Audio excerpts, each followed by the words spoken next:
What's worthwhile? Healing mind, body, and spirit. I'm Ramsey Zimmerman. I choose peace of mind, vitality of body, and joy of spirit over stress, exhaustion, or overwhelm. Together, let's explore and pursue the many ways to build holistic health and wellness. There's lots of people out there like us who are high achievers and want to continue to be high achievers, but it pays a price. You pay a toll to do that. Often that price is your own personal health. Finding ways to support yourself, your body, your mind, your body and spirit. That was very much in line with what I was discovering through this NTP program. And so that's what I signed up for. And I'm just getting ready to finish with the NTP program.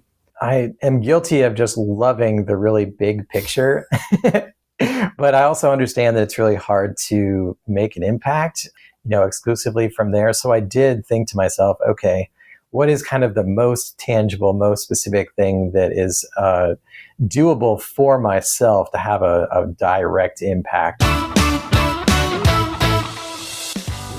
Hey everyone, this is Parfait here. That was Ramsey Zimmerman. I am Parfait Bachelet, and I am guest hosting the What's Worthwhile podcast. Ramsey and I are good friends, and today, for the podcast, we turned the tables on Ramsey. He was in the hot seat. We got to hear from him about where he's been, where he's at, and where he's going. His story, his hopes, which are really to help us all live more healthily and more holistic lives. And so as I heard Ramsey lay out his vision, his plans, I'm really excited for him. And I'm also super excited for all of us as we go alongside on his journey to figure out how we live healthier lives together. So let's do it. Hey, Ramsey, how are you doing today? I am doing so well, Parfait. How are you? I'm well. The sun is out. It's a beautiful day in the Pacific Northwest. Yes, it is. Well, thank you so much for inviting me as a guest host to your podcast. Absolutely. This is like my first time hosting a podcast. I'm sure it won't be the last. I kind of like being in the interviewer seat. Yeah. Because if my memory is correct, this is kind of a full circle. I believe about a year or so ago, I was your very first guest on your podcast. Yeah, I think you were my second. But really, I had no idea what I was doing back then. So it was really great for you to come on, and appreciated you then. Appreciate you now. Well, it really is a pleasure and honor to be here and to have you on the hot seat. I can't wait. Well, let's begin. I'm just curious. I would love to talk about your journey. Right? Quite the journey you've been on for the last year or two. So you walked away from a nearly 30-year career in sustainable energy. Why? Yeah. Well, I had gotten to a point in a place where I just felt like every time I made a sort of job move, I was just getting further and further away from what was really important to me and sort of why I was in that space in the first place. And I also felt like the industry had come so far and it really didn't need me anymore as much. And also I felt like I sort of wasn't really contributing. And so when I sort of made a clean break from the last company that I had been in, I didn't feel like I wanted to jump right back in, right? Mm-hmm. I didn't want to just settle for the next thing I could find. And so I really took the time to explore and look into different things. And so the one thing I was really excited about doing was starting a podcast. I had done some podcasting in a previous post, but this time I just wanted to take the time to kind of explore some of my other interests beyond sustainable energy. And so I was asking myself this question: what's worthwhile? What's worth my time, my attention? Mm-hmm. And, I think that's a question that lots of people ask themselves at various points.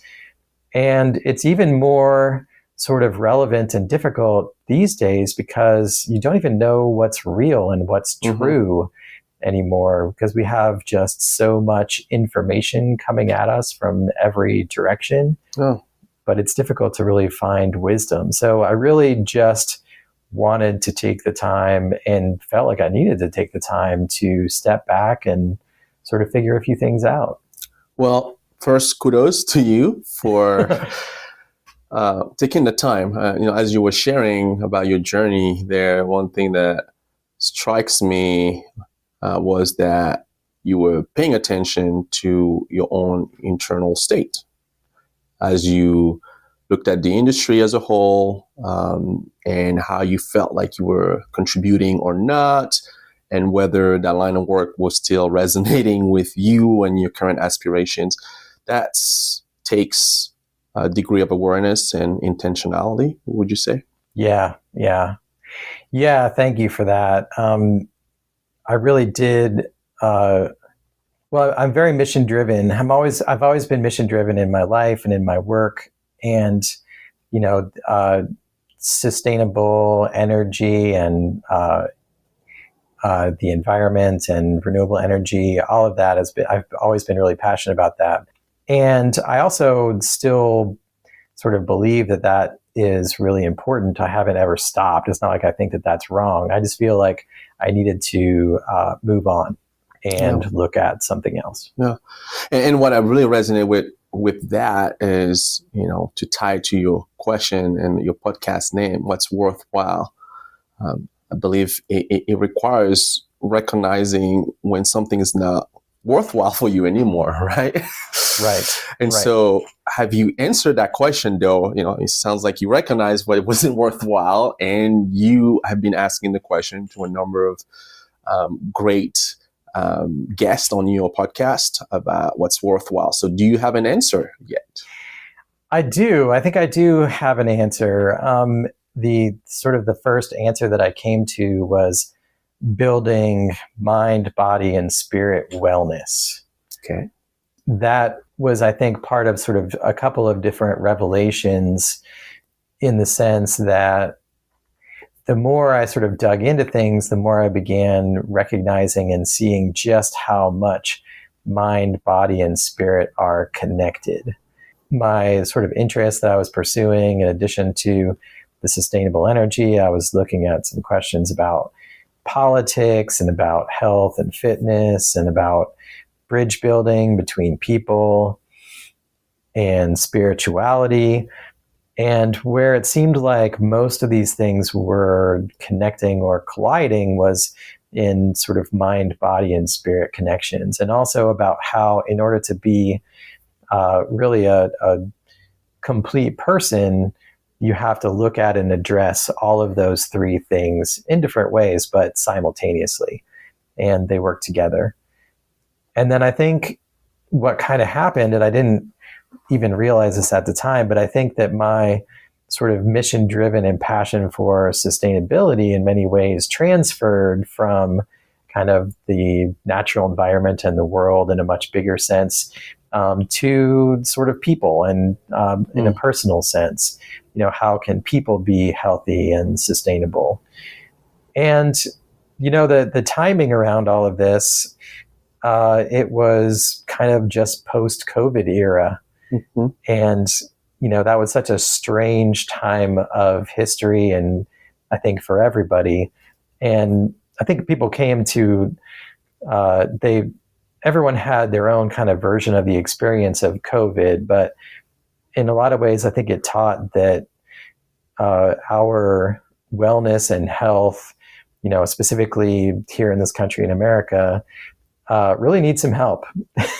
Like we really need to work on our general health, and we're talking mind, body, and spirit health in many ways.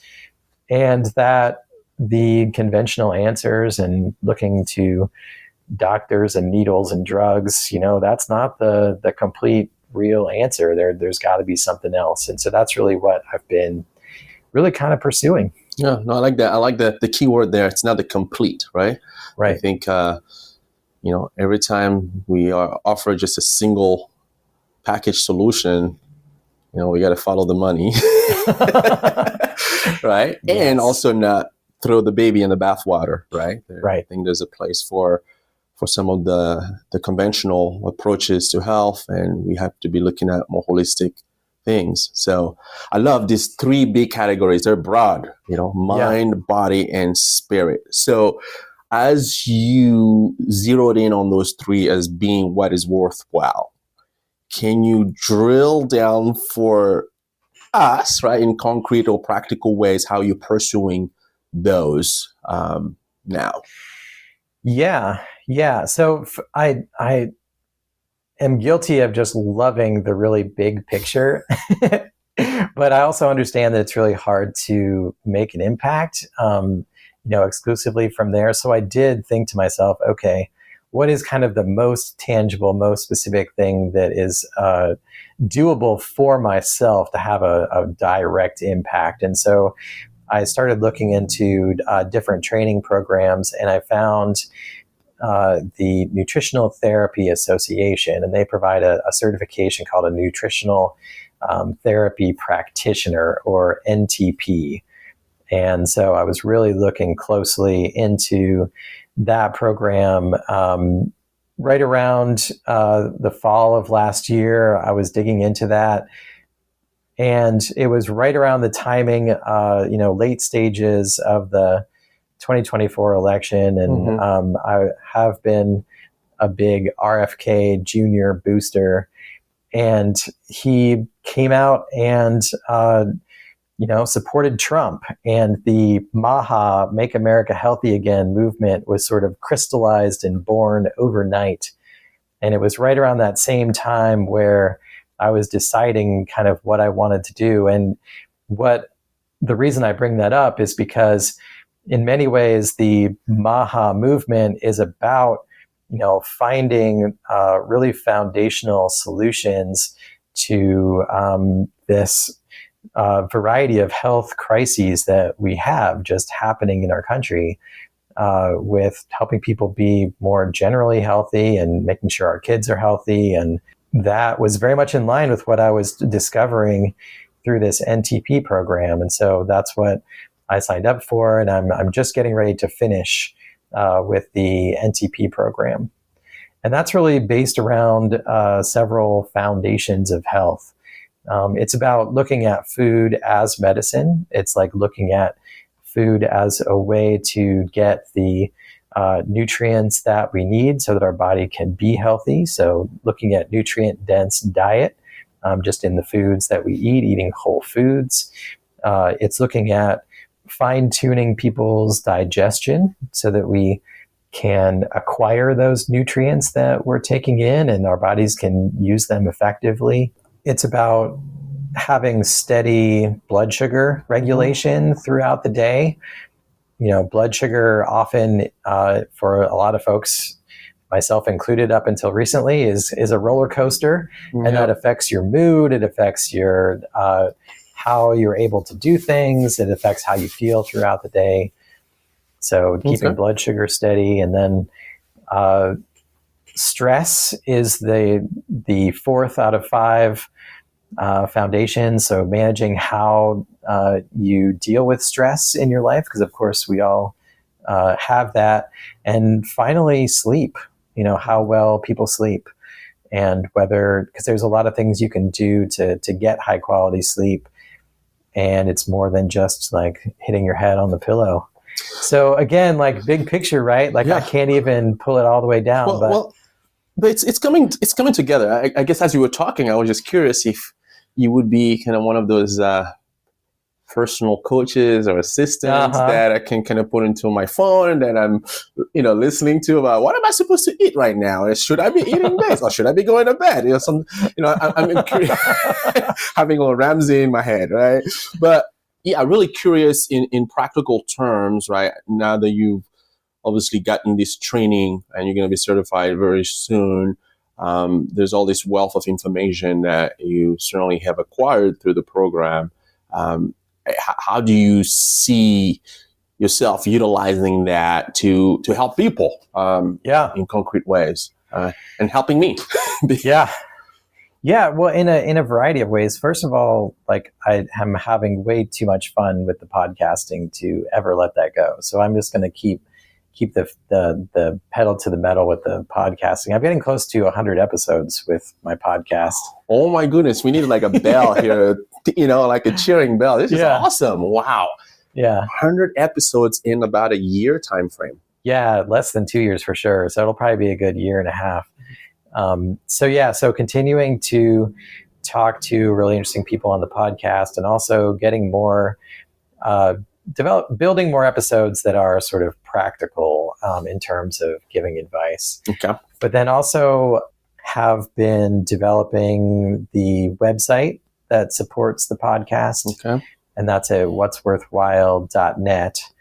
So in addition to just hosting the podcast, also having a section where people can learn more about the topics that we discuss, and I can recommend books and other audios and videos to really dig into that. Having a section to help people live out these things and live better through, healthy products and practices and strategies. So have, real concrete connections to specific things. And then also to do, like you said, one-on-one coaching or advising. So I have formed my LLC as Worthwhile Advisors. Okay. So I'm officially a business owner now, which is exciting and terrifying. Here comes the taxes. Yes, exactly. And so doing a combination of personal coaching and professional advising, I see those, in my mind, they sort of smash together, because at least it's been my experience where when I'm ever trying to accomplish anything professionally, it's still personal. And there's lots of people out there like us who are high achievers and want to continue to be high achievers, but it pays a price. You pay a toll to do that. And often that price is your own personal health. And so finding ways to support yourself, your body, your mind, your body and spirit that's a way to continue at peak professional performance. And so those lines for me are pretty blurry, intentionally so, because I think they often collide. And and working through, it's also working with business clients, whether it's organizations, businesses, state sort of agencies. And this is something I know that you are very in tune with. Having teams work well and team dynamics, you need to have healthy people. And so working with those organizations in order to support the real people that work for them are ways that I will be pursuing. Yeah, no, that's awesome. I mean, there's a few things I want to pull, some threads I want to pull out there that I think are worthwhile. Yeah. Right. I think this idea of a blurry line between professional and personal life, I think it's one that I'm seeing more and more in the workplace, in organizations, where I think a lot of leaders are really trying to figure out a way to ensure that the workplace is a place that is holistic in terms of the experience that their staff have. And so I think I don't know if all employees are quite there yet, right? Because we live very fragmented lives, and so people often don't see the connection between how one is affecting the other. And so I wonder if you've given some thoughts, right, to how you can support organizations with that effort to create and foster holistic workspaces for their people. Yeah, very much. So from a functional kind of logistical standpoint, this is only part of, I think, what you were getting at, but may as well start there. I've done and really love to do a lot of group facilitation. Okay. So getting groups of people together in a room for a variety of reasons and finding ways to talk through different ideas, trying to accomplish, certain things in particular. So I think that talking about and broaching topics of health and wellness in a group sense would be and is really powerful. If we're talking about teams of people who work together on a regular basis, have they sort of thought collectively about their own individual health and about their group health?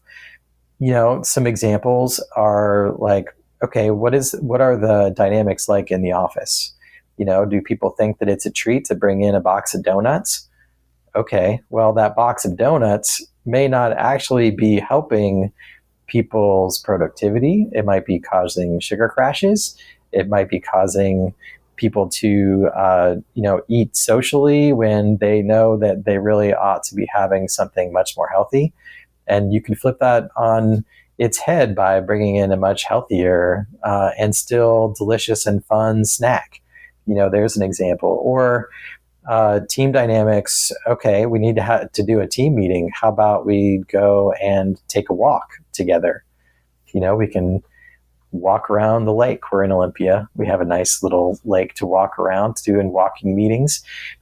Everyone has different abilities, right? So you have to be sensitive to that. Mm-hmm. But getting together for a little bit of movement or group exercise, powerful. Or programming into like meetings that are throughout the day, building in a 15-minute fun movement break, maybe right after lunch. It's good for everyone's digestion. It keeps people awake. So there's lots of things that can be done in an organizational setting that are personally healthy for the people involved. Oh, this is rich. This is cool, because I don't think, again, going back to that point, right, where I don't think a lot of folks necessarily connect the dots, right? But some very practical strategies that you just listed off that could impact mood, right, team dynamics, and ultimately productivity, which I think in the line of work that I do really ends up helping with cultures of belonging, right? Like, the example that you shared with regards to a meeting, for example, outdoors. Again, being mindful of people with different abilities and how to support and accommodate for those.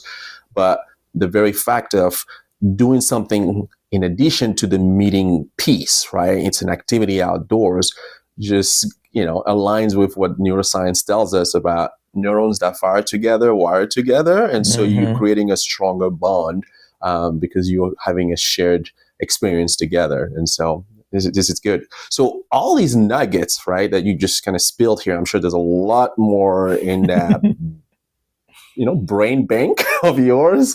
And so are there plans to maybe publish some books to help people out? Is there a book or two in you? Yeah, I've basically probably everyone in a similar position, I've sort of toyed with the idea of writing books. And I think I have sort of crystallized finally actually 2 books that I am working on concurrently. The first one, it's tentatively titled Stress Response. And I really love double meanings. And it refers to, and we'll talk about the sort of instinctive stress response that people have that we experience. And that's that, traditional fight or flight. Mm-hmm. But that was very well suited for humanity kind of before the Industrial Revolution in many ways. Because it's like, your body is accustomed to amping up and getting ready to respond to physical challenges. So the second part of that, or the second meaning, is that we as people today can have a different response to stress. And so as we sort of see and understand that stress is coming, we can be mindful of that, and we can do a variety of things to respond more healthily to that. It sort of speaks to meeting people where they are, and it speaks to being really reactive to situations. The second book that I'm looking at is kind of the next step, and my hope is that these books will work together. But I'm tentatively thinking of the second book as a vital decision. And it's really choosing vitality. It's choosing that we want to live in a way of health and energy and vigor and joy.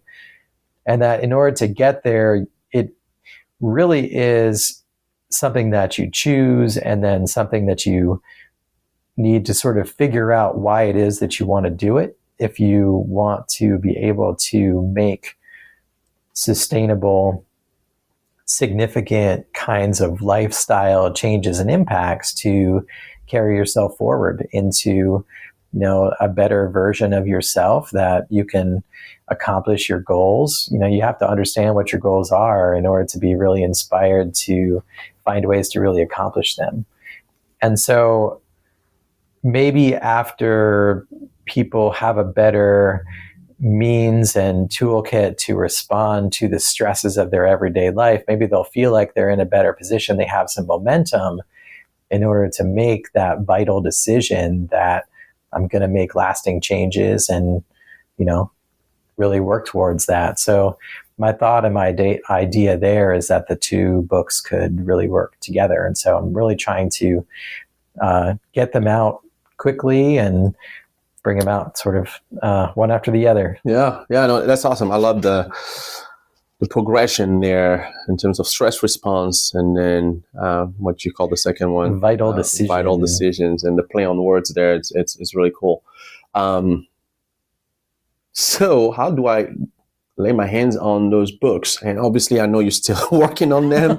So what I mean here is, what sort of timeline we're looking at as it relates to not only the book, but also, right, the completion of your certification and, getting to have you as a personal coach. What's the timeline? Yeah. No, I'm working really hard this summer to get everything ready to really launch in the fall. So my certification will be kind of mid-September.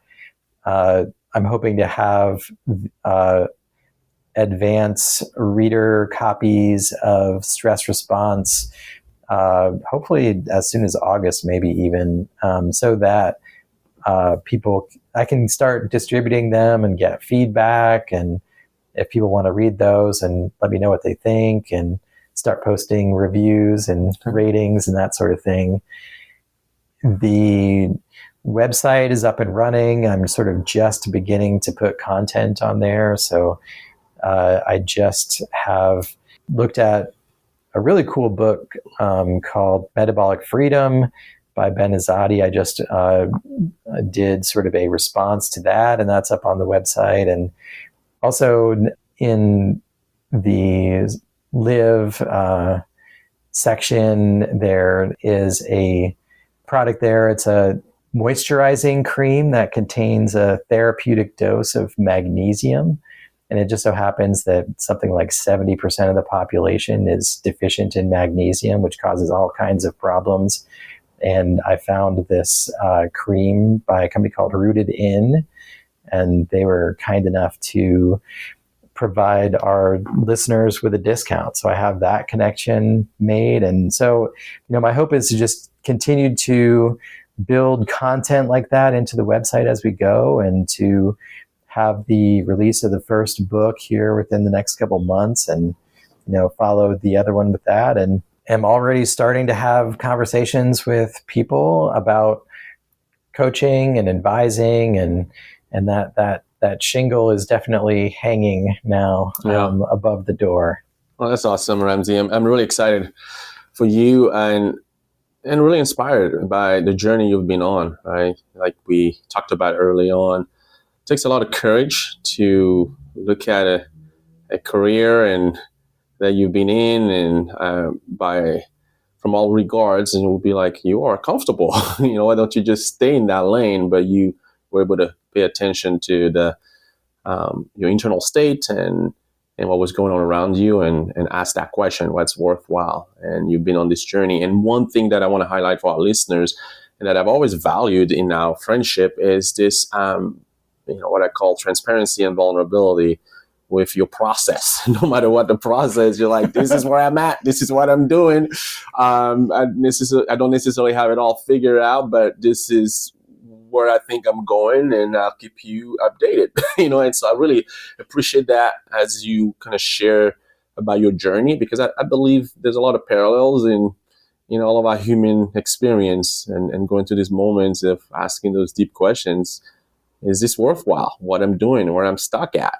And am I being called to something else, something richer, deeper, bigger, more fulfilling? And as you're going through that journey, and you've invited all of us onto that journey, we can only just wish you, the utmost success.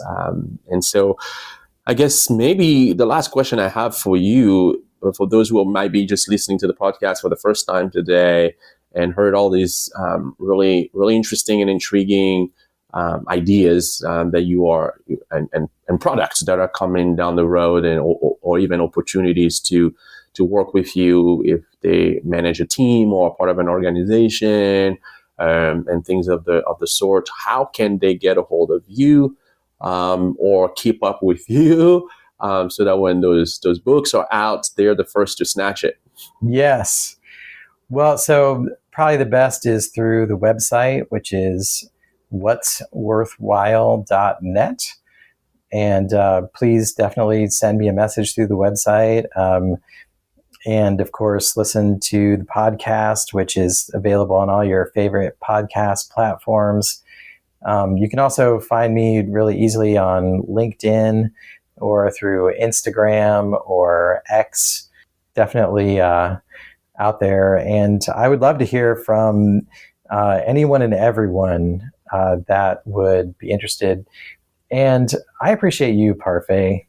You inspire me. You do. You do great work, and you've supported me a lot through, this journey, and as a good friend, and as a business associate and collaborator. So I appreciate you coming out today and doing this, and I'm just really excited for all the good work that we get to do together. Totally. The appreciation and respect is mutual. Ramsey, you know that. And for the sake of our listeners, I've been really excited about some of the collaborations we've already had with some business and agencies in the community here in the Pacific Northwest, and helping them think about how they do belonging well, with also a lens of wellness, right, for their people. So it's been really awesome to work with you. So I think this was a wrap. I wonder how I did as a guest host. I think you are by far the best guest host that I have ever had on the What's Worthwhile podcast. Well, I'll take that, but I'll ask our listeners to let us know, was this episode worthwhile? Yes. Thank you so much. Thank you. Until next time. Looking for more?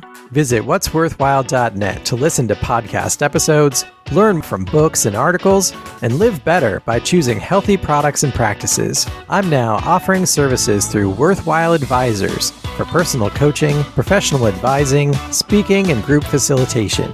If you or your team are ready to reduce stress and anxiety, build vitality and momentum, and accomplish your goals without burning out, then please contact me, Ramsey Zimmerman, through the website or on social media like Instagram, X, or LinkedIn. Thanks.